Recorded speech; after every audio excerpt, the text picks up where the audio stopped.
I talked to Freeman Bosley the other day, and Freeman met with Dave. How many of you know Freeman Bosley? All right, when I was talking to him on the phone, we were talking about Spence, and he said, man, he got Stephanie over there. And I said, you know Stephanie? He said, yeah, man, you know, she used to go to all of our parties. We're not going to talk about those parties. Stephanie used to be a trooper. Stephanie used to help in a lot of causes across the city. And Stephanie, as a business owner, really provided some needed services. We all have people that are older than us that really can't get around, or they have medical needs and they need help. And she had a healthcare company, and she had an unfortunate incident with the current administration. Stephanie, you want to come up and tell us about your experience?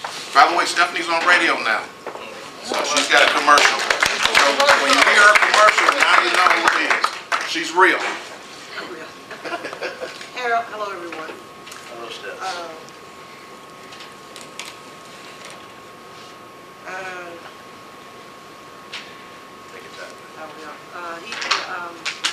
I have to tell the story of what happened to me, and I know that I'm in the house, but I also have to say that he sustained me some kind of way. For 18 years, I had an adult daycare center called Peace of Mind Adult Daycare Center.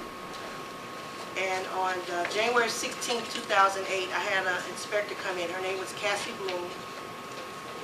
And Cassie came in, and I wasn't there. My staff called me, and I immediately came to the daycare center. And it's adult for senior citizens and people with disabilities.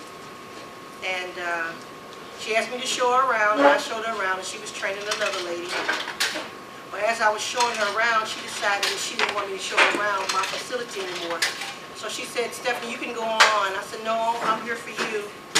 She said, no, I don't want you to show me around. I said, well, you just asked me to show you around. And understand, my license is from the Department of Health and Senior Services, but my funding comes from MO HealthNet, which is Medicaid.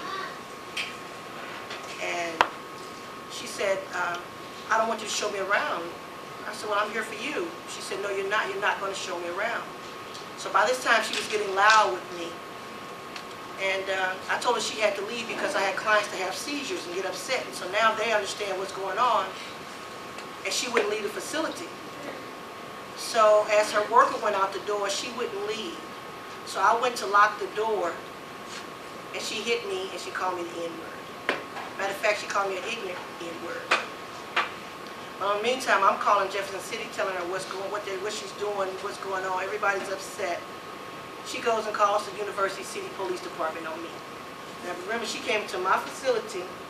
She didn't want me to show her around. She hit me, she called me the N-word, then she called the University City Police Department on me. So when the police department came, she said she didn't want to talk to them inside, so she stepped outside. And as she stepped outside, and then she spoke with the officer, and then the officer came back in, and he said to me, this lady sounds like she had an alternative motive when she came here.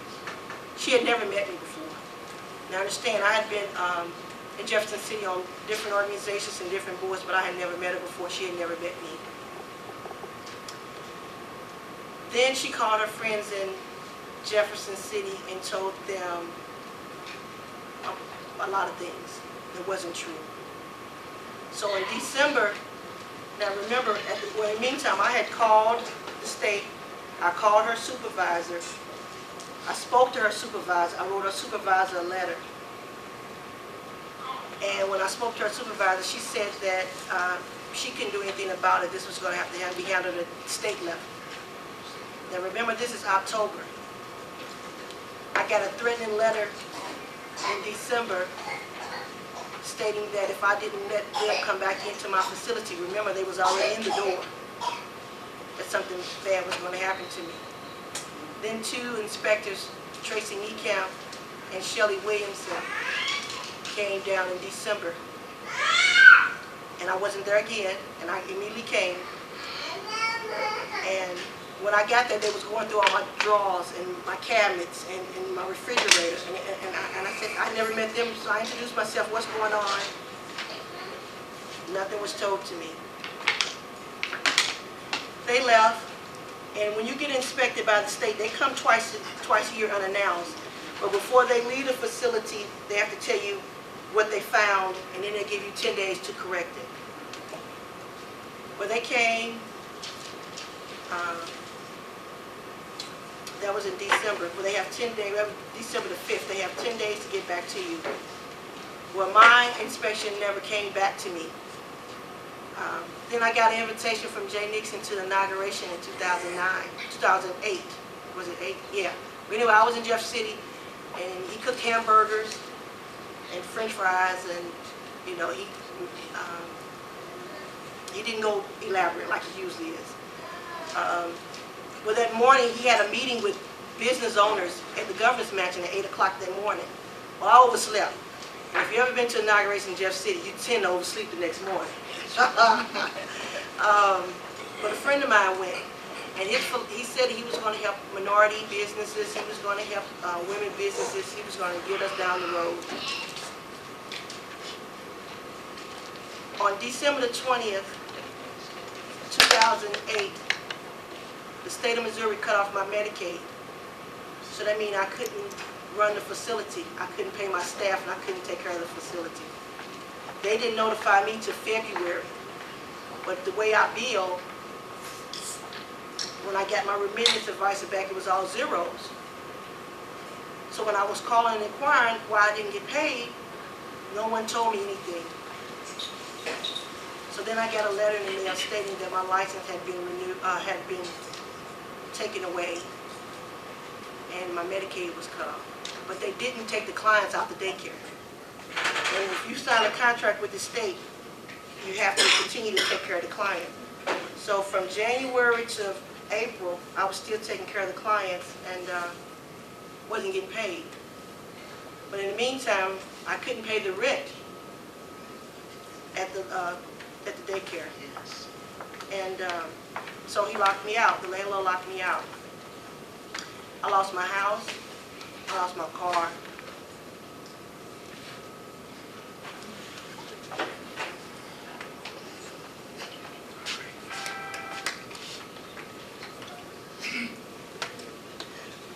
I lost my business. They had put all my furniture on the street.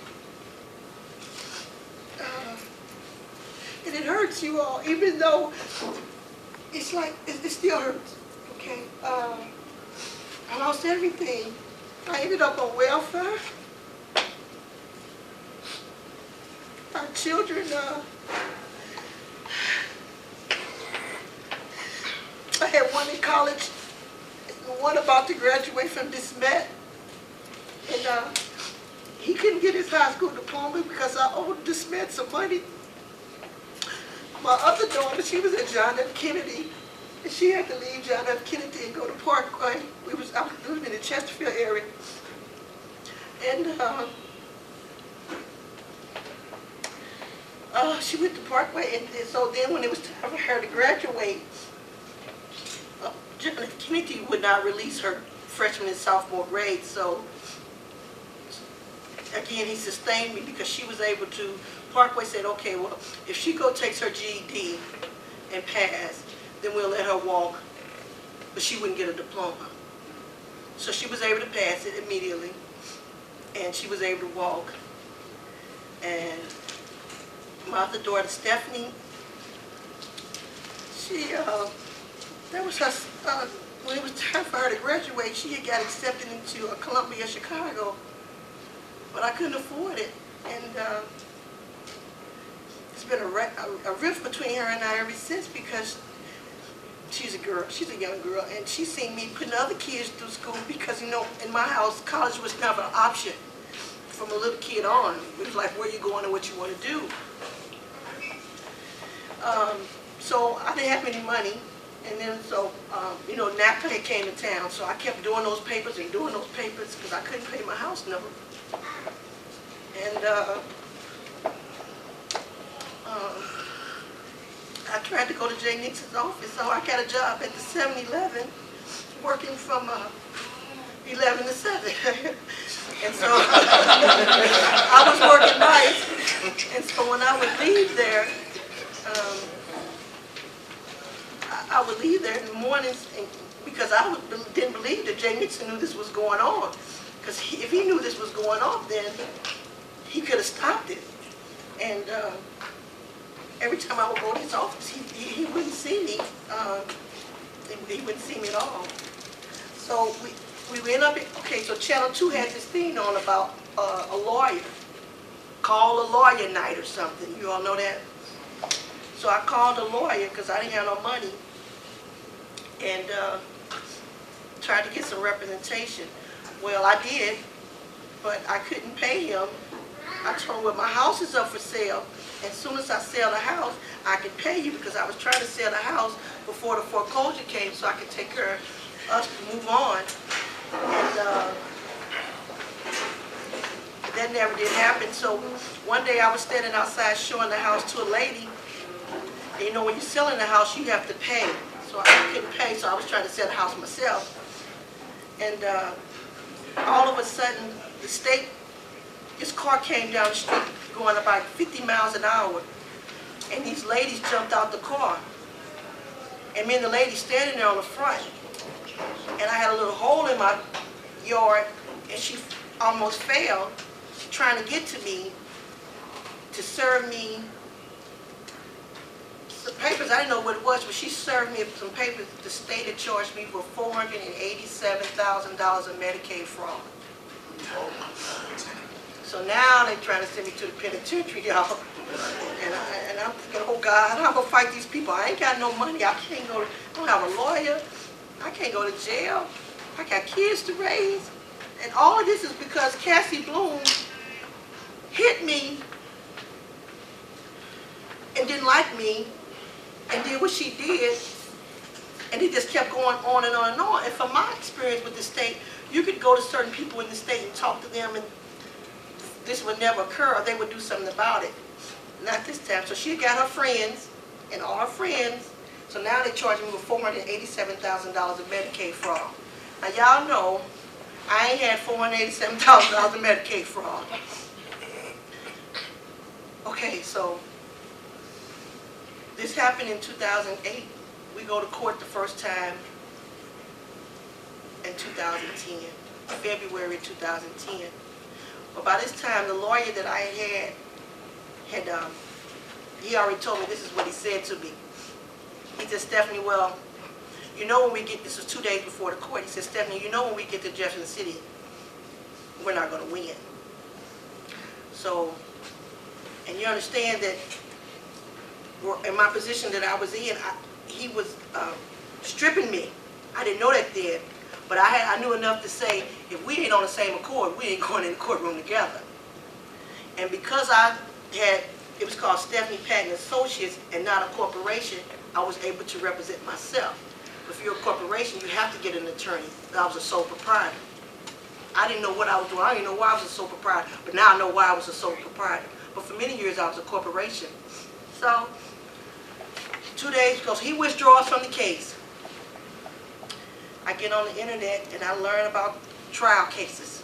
And I learn about administrative hearing cases. And I go to court and I represent myself. And I went up against 3 attorney generals. And he said he would be a lawyer for you in the courtroom. And I won. Yes, sir. All right.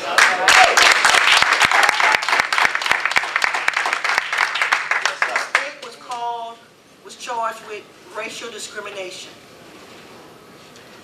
So that wasn't enough for them. Now remember, Peace of Mind was only licensed for 20 people. I only had 17. So I'm a small adult daycare center.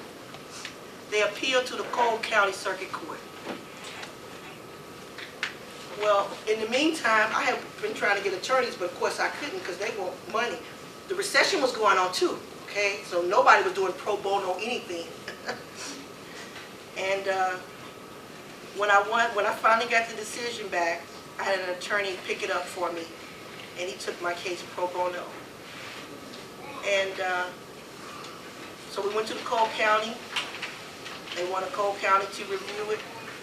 Now, you all may not know this, but we, as African Americans, don't get nothing in Cole County as far as courts is concerned. Judge Biederman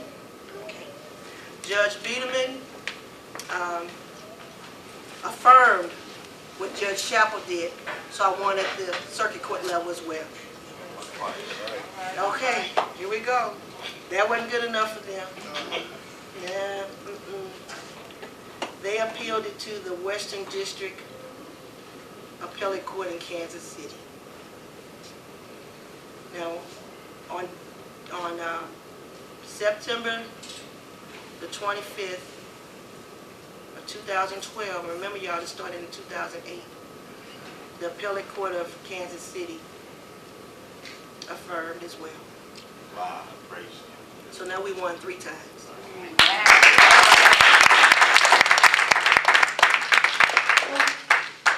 Jay Nixon said he had never even heard of me, guys. I went to his office several times. He said he had never even heard of me. And then now he has heard of me. He's heard of me now. And I voted yesterday, and I voted for Dave Spence.